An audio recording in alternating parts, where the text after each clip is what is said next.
Hi everybody, it's Olivia of Purplepaw and welcome back to another video. So today we're going to be doing a little training time video. We're going to be training Mini Prince, also known as Archie, today.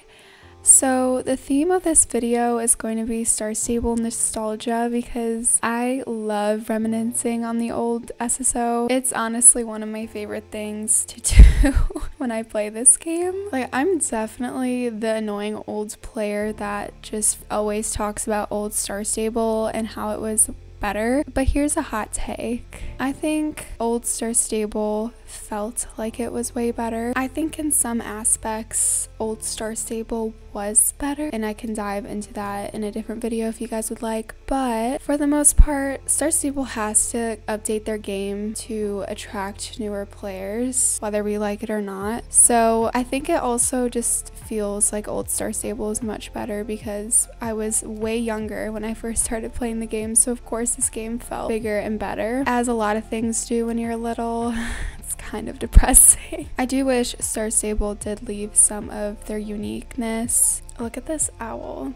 This is what I mean, like new Star Stable has all these details that old Star Stable didn't have, so I'm really grateful for that. I think there's just some things that don't make Star Stable as hard or exciting. Anyways, we'll dive into some details in this video, but I grabbed some things from Reddit and there's so much old Star Stable nostalgia on there, so I thought this would be a perfect video.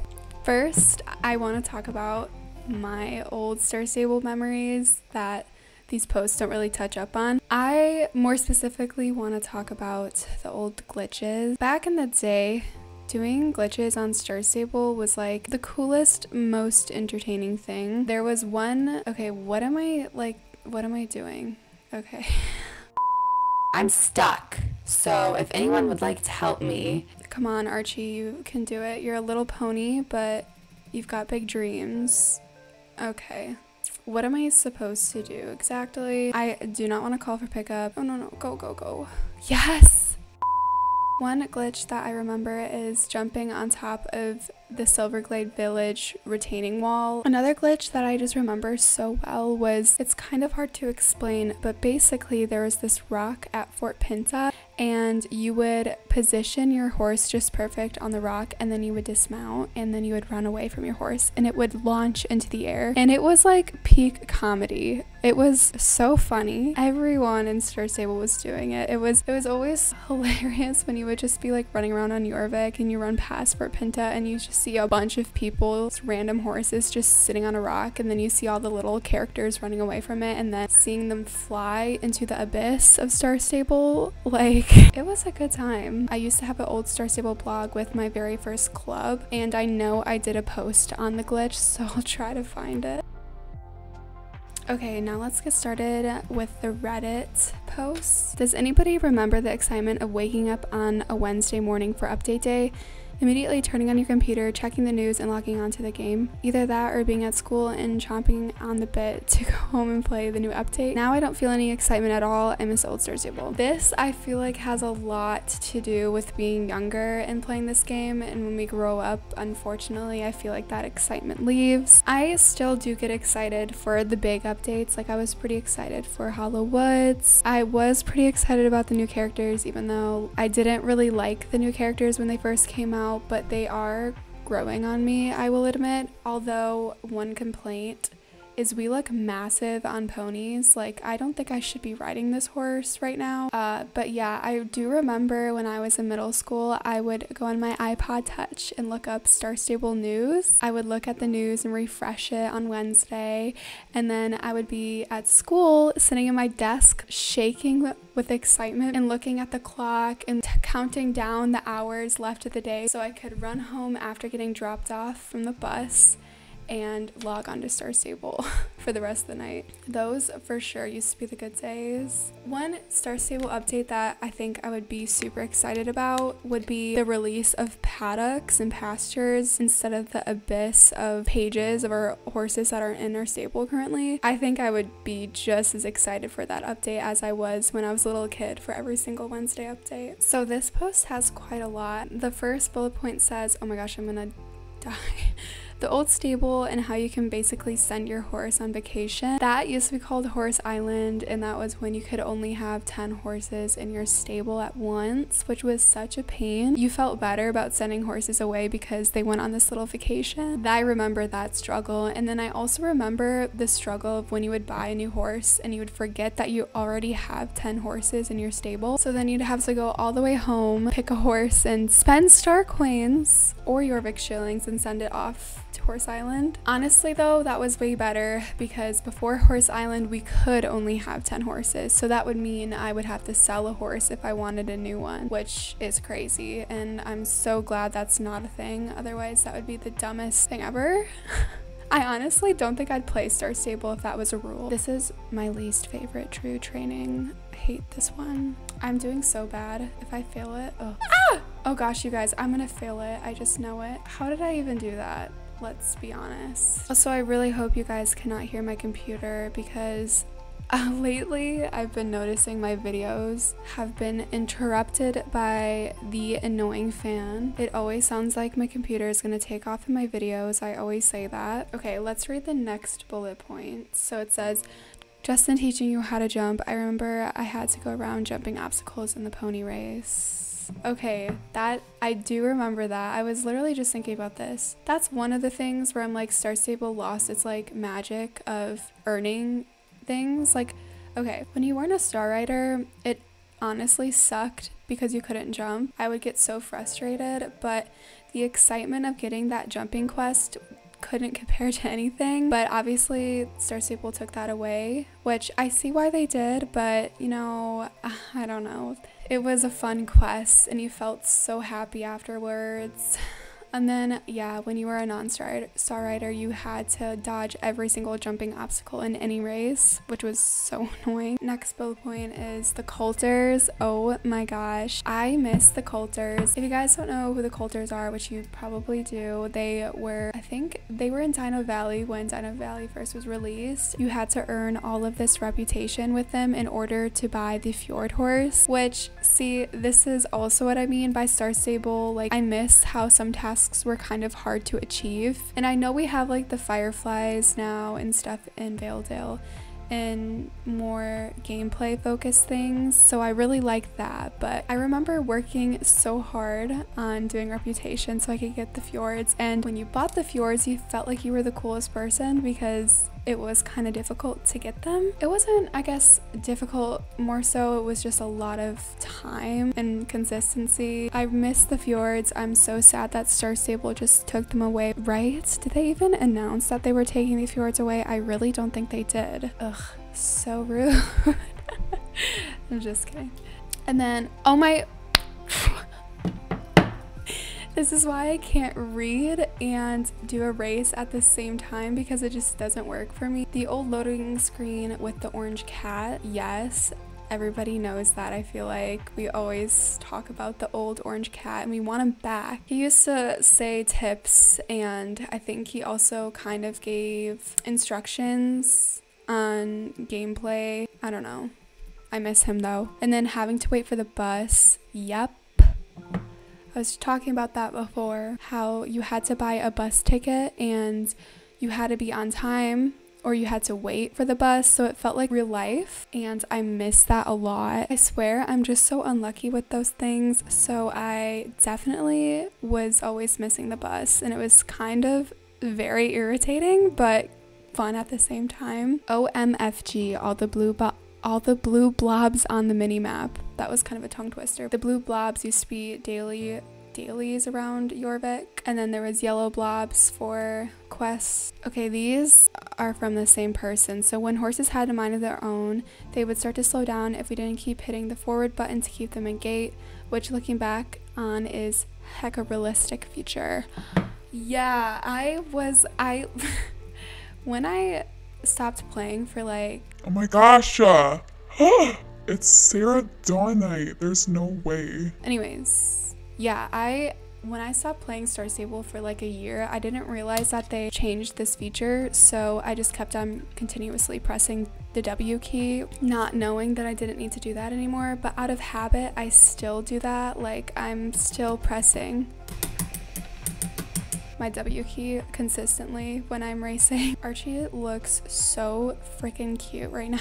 I also don't know why Star Stable removed that because it kind of had that realistic feature of building endurance and stuff. This one's more of like a funny memory. Crying to my parents when I was level 4 and got Star Rider because I didn't know how again, I can't ride and read at the same time. It's like texting and driving. And got Star Rider because I didn't know how it worked, and I thought I would instantly unlock all the areas. She said actually reading quest dialogue. That's really funny because this must be a universal experience because I also thought the same thing too. I didn't know you had to earn the new areas still. I thought if you bought Star Rider you would just instantly unlock everything. I also thought that you would get 1,000 star coins a week when you bought Star Rider. I don't know where I found that information, but I actually truly believed you would get 1,000 star coins a week. So I thought you could buy a horse a week if you really wanted to, but clearly that wasn't the case, was it? And then of course I had a rude awakening when I found out that I just had a 100 star coin increase weekly. I was pretty mad, but you know what? I don't know why I thought I would get 1,000. I'm kind of doing races backwards today, which is so weird. I have a whole training routine, but when I make these videos, I kind of just go wherever I want. The bottom bullet point says actually reading quest dialogue. I used to always read quest dialogue, but then I don't know if the quests just stopped being interesting to me or something. I really don't know. But yeah, I never read quest dialogue. Actually, I shouldn't say never because sometimes I do when I'm in the mood, but lately I haven't. I still try to read the story quests, but I'm kind of lost. Like, I don't even remember what has all happened in the story quests, and I know that they changed the lore a little bit, so I think I need to watch a recap or something. It's so funny riding this pony when doing like jumping races like this because there's no way in real life that this pony would be able to jump so crazy like this. I mean, no, I'm sure there are little tiny ponies who can do this, but it's just so funny. This one's kind of just a funny memory too. It says, when I first joined, I failed Loretta's race at first, and I practiced the race until I didn't miss a single jump because I thought it was that serious. That's so funny because Loretta back in the day, someone told me she's not mean anymore, which I think is crazy. What? Why isn't she mean anymore? It was kind of fun.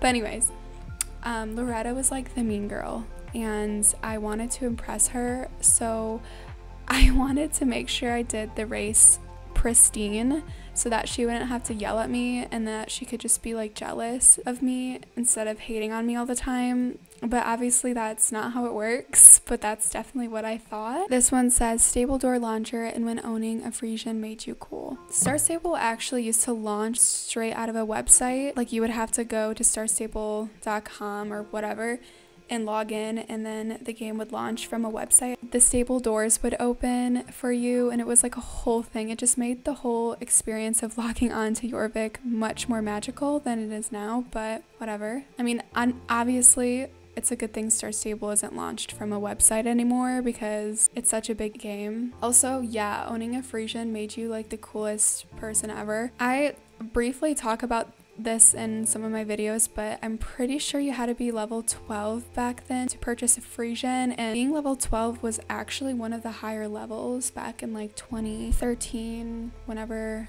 the Frisians came out. 2013, 2012, I don't remember. I was a non-Star Rider for the longest time, and then I finally bought Star Rider, and I'm pretty sure the Frisians came out when I just became Star Rider, so it took me forever to become level 12 or 14 or 15, whatever. I will never get rid of my Gen 1 Frisian because you just had to be there. It was crazy. Like, you were automatically a cool kid if you had a Frisian, and if you didn't have a Frisian, some bad news for you. Oh wait, this one. I remember this. Confirming your email before being allowed to use chat, and then when global chat was called stable chats. It was just like one of those unnecessary things, but I think it was kind of a safety aspect because Star Stables back then was geared more towards younger kids. I feel like it still is, but especially back then when they first came out, so you had to verify your email so that you could chat on game. And then I don't know why global chat was called stable chat, it just was. I don't remember if you had to be in your stable to talk in global. No. Yeah, I actually don't remember what stable chat was about. Okay, you know what? Okay, settle down. My training videos especially, I fail all the time and it's so annoying because okay, it's just because I have the cameras on me, alright? Like usually I'm not failing. I'm a good trainer and racer. I'll try to be on my A game for the rest of the video because I know it's not pleasing to just see me crash into things. This one says that borderline eerie feeling you used to have in the old lore.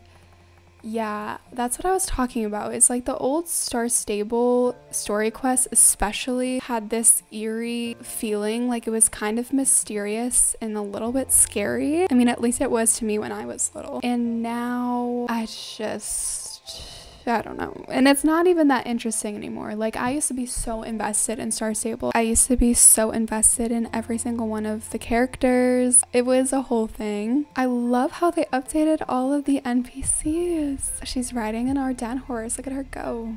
She looks so tiny on her horse compared to mine is so funny. There used to be a bunch of conspiracy theories about a lot of the characters in Star Stable and how they were actually like working for the Dark Core or they were up to something suspicious. But I feel like the game doesn't have that mysteriousness anymore. And there used to be like, is there still a UFO crash behind the Baroness racetrack? There might be, I actually don't know. Oh, and the fridge doors. What are your guys' thoughts on the fridge doors? We still haven't figured that out yet. This one makes me laugh because so true. The absolute chokehold those beanies had on us. I'm pretty sure I own nearly every single one of those beanies. And I feel like those hats had the coolest colors and like we had those bomber jackets too that made you cool. So honestly, if you wanted to be a cool player back in Star Stable, back in the old days, get yourself a Gen 1 Frisian, buy one of those bomber jackets, and also wear one of those beanies because I promise you, you'll be set. This one says Fort Pinta Disco and trying to dance in sync with your friends. Yeah, that's very true. I definitely have talked about this before, but I miss how crazy the Fort Pinta Disco used to be. I think maybe we need like a little updated disco or just something because it was so fun. I met so many friends on the disco nights, and also it made me excited because it was always on Friday and Saturday nights, so it's like, oh, the weekends, you know. Sadly, the discos are kind of a ghost town. You'll be lucky if you see a player in there, a singular player. Always remember deleting my character in the game file so I could have a wild horse. This was before SSO added the feature to hide your character. Yeah, I remember. I'm pretty sure you just had to delete the pants file and then you would become a wild horse. Yeah, that was a lot of work, but as a newer player back in 2017, I was also trying to glitch into Ashland a lot. People are now starting to try to glitch into Ashland recently too. I've never done this because I was always scared I was gonna get banned or something. Star Stable just never released Ashland, and they definitely were working on it though because it has a bunch of the old graphics and old houses, so I don't really know what happened with that. I remember also trying to glitch into Epona before Epona opened. You could glitch through the gate in Harvest counties. That was only just a handful of the old Star Stable nostalgia I found, so if you guys are interested in a part 2, let me know. Okay, you guys, that's gonna be the end of the video today. I hope you guys enjoyed this little train with me. Let me know if you guys have any other ideas for future train with me's or anything in general, and I'll see you in my next video.